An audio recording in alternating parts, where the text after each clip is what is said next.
18 సంవత్సరాల నుండి 35 సంవత్సరాల వరకు ఉన్నవారికి అన్ఎంప్లాయీస్కి లక్షలాది ఉద్యోగ అవకాశాలు ఇస్తున్నారు చంద్రబాబు నాయుడు గారు. ఈ అవకాశాన్ని సద్వినియోగం చేసుకోవాలని నేటి యువతను కోరుతున్నా. ఇక్కడ క్యూఆర్ కోడ్ ఉంది. ఈ క్యూఆర్ కోడ్లో రిజిస్టర్ చేసుకున్నట్టయితే వివరాలు వాళ్ళకి ఇంటర్వ్యూలకి కాల్ఫర్ చేస్తారు, ఉద్యోగ అవకాశాలు వస్తాయి. లక్షలాది మందికి ఉద్యోగ అవకాశాలు ఇచ్చే విధంగా ఈరోజు ప్రభుత్వం కార్యక్రమాన్ని చేపట్టింది. ఈ అవకాశాన్ని సద్వినియోగం చేసుకోవాల్సిందిగా అన్ఎంప్లాయీస్ అందరికీ నేను పిలిపిస్తున్నాను.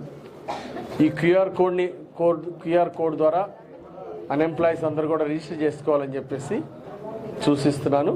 ఈ ఉగాది పర్వదినాన దీన్ని లాంచ్ చేసినందుకు నాకు చాలా సంతోషంగా ఉంది.